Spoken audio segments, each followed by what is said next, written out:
On September 18, 1940, for General Hasso von Mantefuel received a delivery that on paper should have fundamentally altered the trajectory of the Second World War.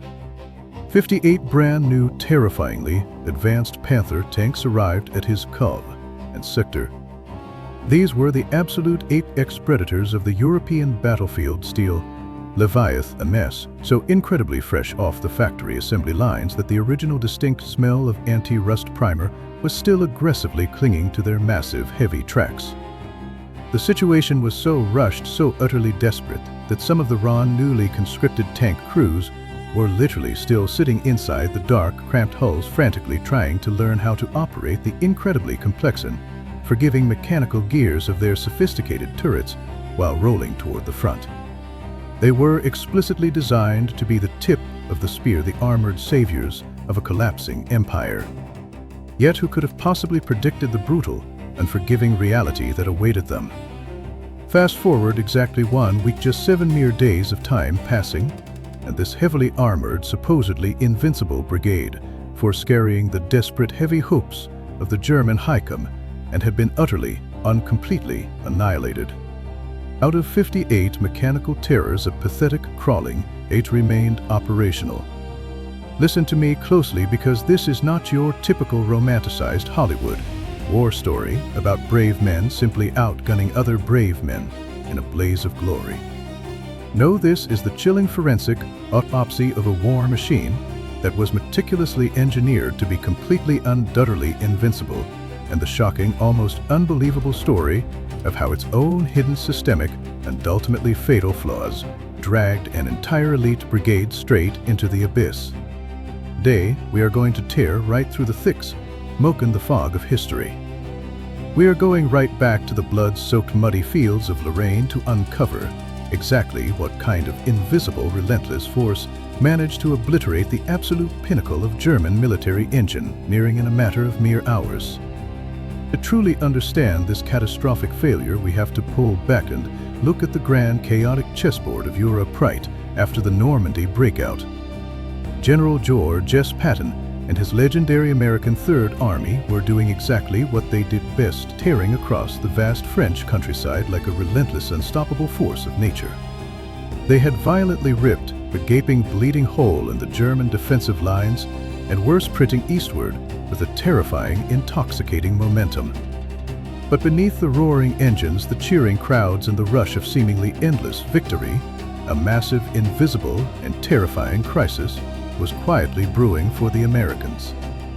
Patton's armored columns had sprinted so fast, pushed so incredibly hard, that they had stretched their vital, life-giving supply lines to a jaw-dropping critical length of over 400 kilometers. His tanks and mechanized infantry were scattered like a broken, fragile string of pearls across a terrifyingly thin, 180-kilometer-wide front.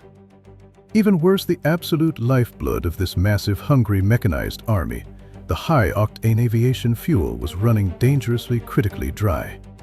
Patton's flanks were completely exposed, dangling in the wind, presenting a juicy, unprotected, and incredibly tempting target, just waiting for a massive counter-punch. For the German Heimwehr, and who were wrapped in a suffocating, desperate to front war and bleeding out from 1,000 logistical cuts, Patton's reckless fuel-starved sprint looked like a magnificent gift delivered straight from the heavens. German strategists, poring over their massive operational maps in heavily fortified, dimly lit bunkers, instantly spotted the glaring Achilles heel in the stretched American line, a quiet, unassuming little French town nestled in the Lorraine region called Arracourt. To execute a surgical, decapitating armored strike right into this soft American underbelly, the Germans decided to play their ultimate trump card. They unleashed the 113th Panzer Brigade. You have to understand, this was not just another battered, exhausted unit patched together from the traumatized survivors of previous disasters. This was Adolf Hitler's brand new shiny fire brigade. They deliberately bypassed all the usual agonizing, least-low military bureaucracy, taking delivery of the finest, most lethal heavy equipment directly from the armaments factories deep within the fatherland, forming a pristine, highly motivated shock force aimed right at the vulnerable American throat. If you look purely at the cold, hard statistics written on a piece of paper, The Panther tanks equipping the 113th Panzer Brigade were nothing short of a mechanical nightmare for the advancing Allies. The Panther was the undisputed Grim Reaper of mid-range and long-range tank-on-tank warfare. It boasted a devastatingly powerful, incredibly high-velocity, 75mm main gun that possessed the sniper-like precision and sheer overwhelming kinetic violence to rip right through the frontal armor of a standard American Sherman tank from a distance where the Americans could not even dream of shooting back. Its meticulously calculated, steeply sloped frontal arm erected like an impenetrable magical shield of defiance. Standard American armor piercing rounds hitting the thick glacis plate would simply shatter on impact or bounce off entirely harmlessly, skipping away into the dirt like fragile ping-pong balls, hitting a solid concrete wall. At an extreme, nearly impossible combat range of 2,000 meters, an American Sherman's standard 75mm gun was completely, undoubtedly impotent against the Panther's face. But the Panther could effortlessly punch a hole right through the center of a Sherman, at that exact same distance, picking them off one by one methodically like sitting ducks on a pond. Combine this terrifying firepower with state-of-the-art Karl's isoptical sights that gave German gunners unparalleled eagle-eyed vision across the battlefield and a complex, highly engineered overlapping road wheel system specifically designed to distribute its massive weight over the softest, most treacherous ground, and you had a dark masterpiece of destruction. To the proud German military engineers, the Panther was not just a tank. It was a mobile, heavily armored fortress, representing the absolute zenith of their tactical combat philosophy, the weapon born solely to dominate the field and win the war single-handedly. The German tactical planners orchestrating this massive, ambitious counter-offensive had drawn up a battle blueprint that looked absolutely flawless in the war room. The mighty Panthers were strictly instructed to advance in tight, highly coordinated, heavily structured formations, moving across the plains much like the unstoppable shielded phalanxes of the ancient Roman legions. They were to roll forward as an overwhelming, terrifying wall of steel. Swarming closely around the flanks of these mechanical beasts would be the Panzer Grenadiers, elite, heavily armed, highly trained, mechanized infantry, whose sole vital job was to act as the eyes and ears of the tanks, fiercely protecting their vulnerable side armor and relentlessly eliminating any blind spots. The core essence of this armored doctrine was brutally simple, linear, and singular in its focus. The Panther tank would operate as an incredibly heavily shielded battering ram explicitly designed to absorb horrific punishment, bounce enemy shells, and survive the most intense fiery firefights imaginable while dishing out fatal blows. But the visceral reality of the battlefield is a cruel, chaotic, and unpredictable mistress, and she rarely, if ever, respects the neat, tidy plans drawn up by overconfident generals on paper maps. When the dawn finally broke over the rolling French countryside of Lorraine on September 19, 1940, for the 113th Panzer Brigade was not greeted by the clear, crisp autumn skies and infinite visibility they so desperately needed to utilize their long-range guns. Instead, the entire battlefield was swallowed whole by a freakish, incredibly dense, suffocating morning. Fog mist so thick, so heavy, it felt like you could reach out and drink the cold water right out of the air. This abrupt, entirely unforeseen shift in the weather became the very first massive, terrifying pivot point of the battle. The fog instantly slashed visual range down to a claustrophobic, terrifying 200 meters. For the heavily outnumbered, outgunned Americans, sitting nervously in their defensive positions, this fog was nothing short of an absolute miracle, a divine intervention. Yes, it completely grounded the feared Allied tactical air support, blinding the American fighter bombers that the Germans dreaded so much. But infinitely more devastating was what the fog did to the German armor. It threw a heavy, blinding, impenetrable blanket over the Panthers' ultimate game-winning trump card. That magnificent high-velocity gun, the sniper rifle of the armored world, was suddenly rendered entirely useless, its incredible range neutralized by the thick white soup. Waiting for the advancing Germans in this suffocating ocean of white mist were not the slow, heavily armored, easy targets the German commanders had anticipated. Instead, lurking quietly in the deep shadows of the fog was one of the most unique, eccentric, and utterly lethal machines in the entire American arsenal, the M18 Hellcat tank destroyer. Now, if you merely place the mechanical blueprints of the massive, imposing Panther and the diminutive M18 side by side, the American vehicle looked like a sick, twisted joke of fragile tin and practically begging for its crew to be slaughtered. To achieve its one true obsessive design purpose, the Hellcat had ruthlessly sacrificed absolutely everything else.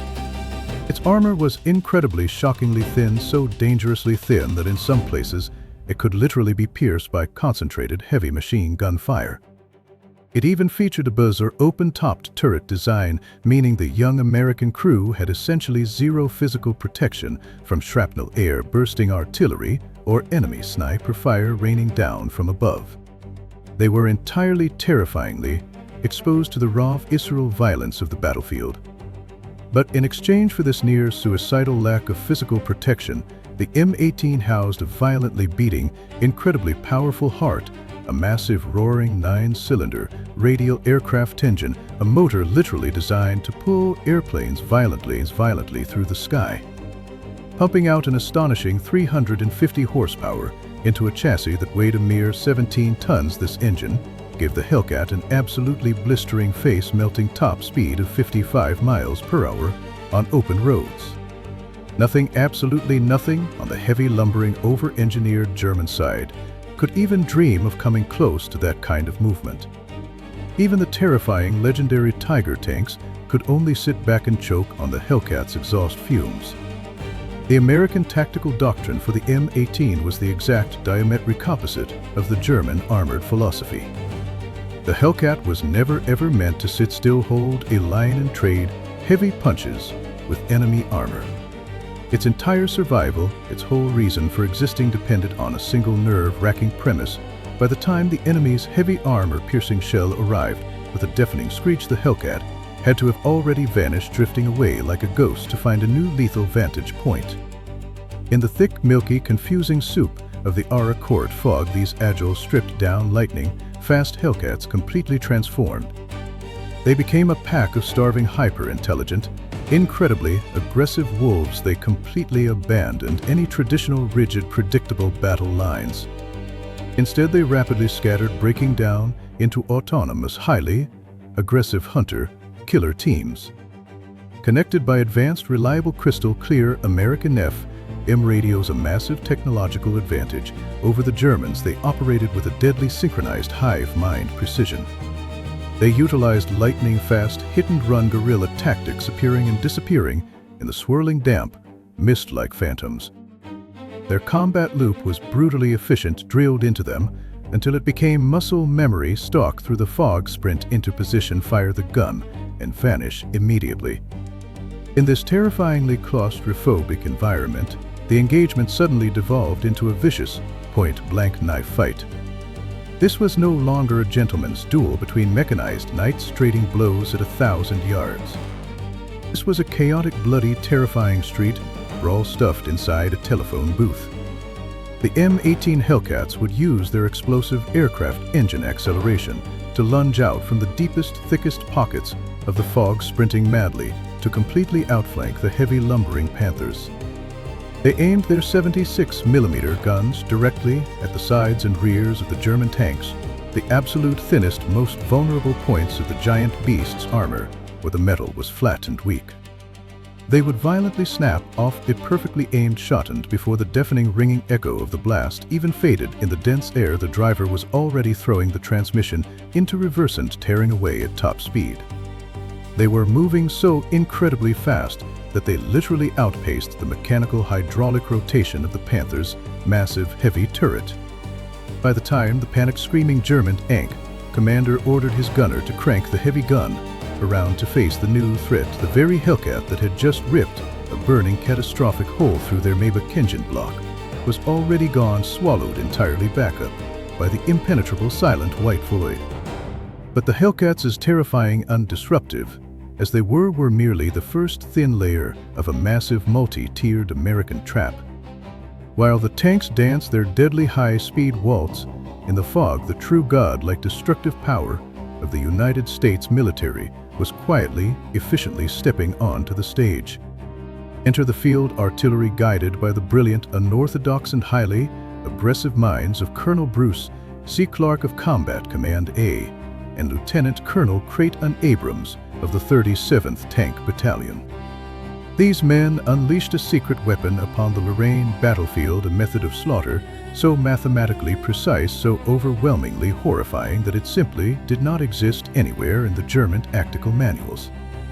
It was called the Time on Target, or TOT barrage. This was not just your standard chaotic world war. One style, artillery bombardment, where shells land randomly over a drawn-out period of time, allowing the enemy to dive into trenches. This was a flawless, chilling, almost clinical fusion of pure, unadulterated mathematics and absolute catastrophic violence. Deep behind the front lines, the American Fire Direction Centers were working feverishly, operating like human supercomputers. Using advanced calculating equipment and impeccable wire and radio communication networks, they determined the exact to-the-inch distance from dozens of scattered, completely independent artillery batteries to a single highly concentrated kill box on the battlefield. They rapidly calculated the exact atmospheric, dragged the temperature of the air, the wind speed, and the precise second-by-second flight time of every single high explosive shell. Then they reverse-engineered the entire terrifying process. They gave every single uncrew spread across the countryside a hyper-specific, individual countdown timer, telling them exactly when to pull the lanyard. The result of this math was pure, unadulterated nightmare fuel. If Battery Alpha shells took exactly 40 seconds to arc through the sky and reach the target, and Battery Charlie's shells took exactly 27 seconds, Battery Alpha would be ordered to fire exactly 15 seconds before Charlie. Dozens, sometimes hundreds of massive cannons spread miles apart would suddenly roar to life at seemingly random, disconnected intervals. But the result on the receiving end was nothing short of apocalyptic. Every single one of those heavy, high, explosive, razor-sharp steel shells would arrive from the heavens at the exact identical millisecond, slamming into the target coordinates with the synchronized wrath of an angry god. There was no warning, there was no distant, terrifying whistle of a falling shell to tell a man to throw himself into the mud. There was absolutely no time to dive for a ditch or find cover. 1 second, the German soldiers were walking cautiously through the quiet, damp fog. The next literal second, the entire world detonated in a synchronized, blinding, deafening flash of hellfire, massive concussion waves and thousands of jagged pieces of white-hot shrapnel tearing through the air. Under this relentless, merciless rain of mathematical death, the elite Panzer grenadiers, the very infantry whose entire battlefield purpose was to protect the tanks from being outflanked, were simply erased from existence. Torn to shreds, pulverized and completely broken, the German infantry screen collapsed instantly. Stripped entirely of their protective human bubble, the mighty Invincible Panther tanks were suddenly left entirely alone in the blinding fog, rendered deaf, blind and terrifyingly vulnerable, massive, expensive steel targets just waiting to be butchered by the unseen wolves. The sheer scale of the carnage over the next agonizing 24 to 48 hours defied all belief in military logic. The proud, supposedly invincible 113th Panzer Brigade saw 50 of its mighty state-of-the-art Panthers utterly decimated, violently transformed into hissing, smoking funeral pyres of twisted, blackened metal. However, if we simply attribute this catastrophic total collapse merely to the cleverness of American hit-and-run ambush tactics, the brutal mathematical efficiency of their TOT unpredictable break of the morning fog, we are completely and totally missing the grandest, most important lesson of this entire battle. The true ultimate executioner of the German armored forces at Arracourt was not just American steel and explosives. It was a deeply ingrained, systemic and utterly ignored blind spot permanently embedded within the very core of the German military psyche. The high-ranking military planners and engineers of the Third Reich had become violently, hopelessly obsessed with a massive tactical delusion. They firmly, almost religiously believed that the ultimate deciding factor of any single battle, and indeed the outcome of the entire global war, rested solely on the physical thickness of a tank's armor, plate in the terrifying diameter and velocity of its gun barrel. This rigid, archaic, highly linear thinking a hangover from the early days of the Blitzkrieg drove them to pour absolutely every last ounce of their nation's rapidly brilliant engine, nearing mines and their highly precious, strategic metals into crafting perfect, isolated, single-unit war machines like the Panther. But in their desperate fanatical pursuit to build the ultimate unbeatable battlefield titan, they completely and totally ignored a massive, terrifying variable in the brutal equation of modern war. They failed to calculate a cold and forgiving, unbaying number that would ultimately seal their doom to keep those 58 heavy gas guzzling Panthers moving, fighting, and surviving for just a single days of intense high-stress combat. They needed to consume a staggering, mind-boggling 600,000 liters of highly refined fuel. This right here in the logistics was the true gaping wound, the fatal Achilles heel hidden deep beneath all that impenetrable, perfectly sloped Krupp steel. When a highly complex, over-engineered Panther tank inevitably broke down in the thick suction cup like French mud, or when its famously fragile, deeply flawed, and heavily overburdened transmission suddenly shattered into pieces under the immense torque of combat maneuvers, or when a lucky glancing American shell simply snapped a track link and started a small, easily extinguished able engine fire, what awaited the highly trained German crew? Absolutely nothing but a suffocating, terrifying wave of despair. They would throw open their heavy steel hatches, look desperately behind them toward their own lines, and find a terrifying empty void. There were no massive heavy-duty armored recovery vehicles waiting nearby to hook up thick steel cables and drag their 35-ton lifeline out of the mud. There were no bustling, well-stocked, highly organized forward field repair stations. There were no wood-un crates of fresh brand new Maybach engines sitting on pallets waiting to be swapped out. There was no steady, reliable, heavily guarded convoy of ammunition trucks rolling up to resupply them. They did not even have a spare $2 piece of rubber hose to quickly patch a leaking fuel line. For these German soldiers fighting a desperate, losing battle over 3,000 miles away from the safety and supply of their factory floors in the Ruhr Valley, even the most microscopic, easily fixable mechanical failure was an immediate, irreversible, and absolute death sentence for their vehicle. The damaged, immobilized beasts simply could not be towed back. They could not be fixed in the field. They simply had to be abandoned to rot and rust in the cold and forgiving mud of Lorraine. And so time and time again, proud, highly trained elite German tank commanders were forced, with tears of frustration in their eyes, to make the agonizing decision to pack the breeches of their own magnificent lethal guns with high explosives, pull the pin, completely destroy their own multi-million mark machines to prevent capture, and sprint away frantically into the woods on foot. Every single minor breakdown, every thrown track, every empty gas tank morphed permanently into a catastrophic, entirely irreplaceable loss of combat power. In stark, glaring, yet almost unbelievable contrast, the Americans brought an entirely different, highly evolved and deeply pragmatic philosophy of war to the European theater. They understood fundamentally down to their bones that modern mechanized warfare was no longer a glamorous medieval jousting match between two perfectly crafted machines. Therefore, they did not just ship over a bunch of tanks that could shoot straight. They deployed an incredibly vast, impossibly resilient, deeply integrated, and terrifyingly efficient organism of war. The tentacles of the American logistical system reached all the way back across the globe. It started on the sprawling, humming, perfectly optimized automotive assembly lines of Detroit, Michigan, flowed relentlessly through the massive fiery steel mills of New Jersey, collected in the giant, overflowing supplied depots of Ohio, traversed the treacherous U-boat-infested freezing waters of the Atlantic Ocean into the muddy, blood-soaked front lines of France. The Americans did not just bring an army to Europe, they brought a massive, unstoppable, breathing industrial artery that moved across the continent at a blistering 50 miles per hour. Riding right alongside those charging Shermans and zooming Hellcats was not just infantry holding rifles.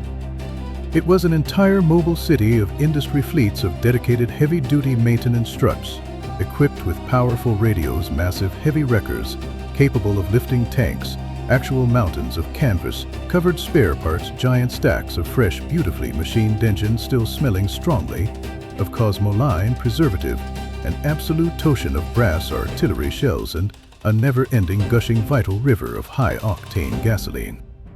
Make no mistake about it, during the brutal, terrifying, screaming Nate grinder of the Arracourt battles, the Americans bled, and they bled heavily. They took massive hits, losing roughly 25 of their own tanks and incredibly fragile tank destroyers to the deadly accurate German guns. But the true horrifying magic of the American warm machine revealed itself not in the bright daylight of combat, but only after the sun went down and the thick black smoke began to clear from the battlefield. Under the quiet cover of darkness, those American Shermans and Hellcats that had been brutally punched through by German tungsten, the ones sitting completely dead, immobilized and smoking in the craters, were rapidly, professionally, unseamlessly hooked up to massive specialized heavy retrieval vehicles. They were dragged right back from the front line to sprawling, brightly lit open-air field garages hidden just behind the hills. Their completely exhausted, thoroughly grease-covered, sleep-deprived American mechanics, working frantically under the dim glow of blackout lamps with tools in both hands, performed absolute, undeniable miracles overnight. With an industrial efficiency that would make Henry Ford himself weep with pride, they furiously welded thick, heavy steel patches directly over the jagged smoking shell holes. They hoisted out completely ruined, destroyed engines using heavy cranes and dropped in pristine factory fresh replacements as casually and quickly as a modern mechanic changes a flat tire. They carefully recalibrated delicate optics and quite literally hammered out severely bent gun barrels. And the result of this nighttime labor, the result was strategically terrifying, totally demoralizing for the Germans. A massive percentage of the American tanks that had been completely written off as total flaming catastrophic casualties at 8 o'clock in the morning were by 5 o'clock the very next afternoon fully gassed up, fully ray-armed, with fresh ammunition, freshly painted, and roaring right back up to the front line, eager and ready to kill over again. In just one single violent week of fighting, the American logistical behemoth had effortlessly swallowed, digested, and completely replaced every single loss they had suffered on the field. In fact, by the time the dust finally settled over Arracourt, the American operational combat strength was actually larger, heavier, and significantly more lethal than it had been on the very first morning the battle began. Now look across the scarred battlefield at the Germans. Those 50 destroyed, broken, immobilized, or simply abandoned Panther tanks, along with their highly trained, irreplaceable veteran crews, were completely wiped from the face of the earth. They instantly became a permanent, unrecoverable sunken cost that the dying, crumbling Third Reich could never ever replace, no matter how hard their factories worked. When the cold, pale sun finally rose over the quiet, deeply scarred and cratered landscape on September 20th, 1940, for the brutal verdict of history had already been violently written in steel and blood.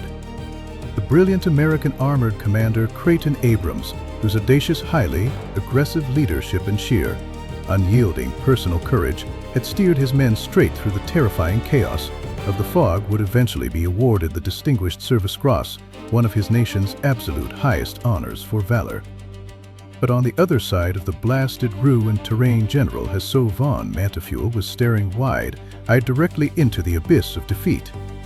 That magnificent, heavily hyped supposed world beater, the 113th Panzer Brigade, the very weapon that Hitler personally believed was going to sever the American army in half and change the war, had completely, undoubtedly ceased to exist as a functional military entity. It was gone, vaporized into the mist, out of the 58 world-beating, completely invincible Panther tanks that had confidently rolled out of the train yards just days before a pitiful broken 8 remained capable of moving.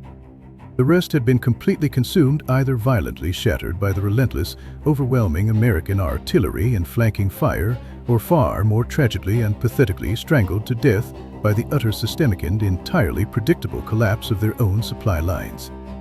Dozens of those massive, terrifying, abandoned Panthers, sitting quietly in the French fields, did not even have a single solitary scratch on their perfect factory fresh camouflage paint jobs.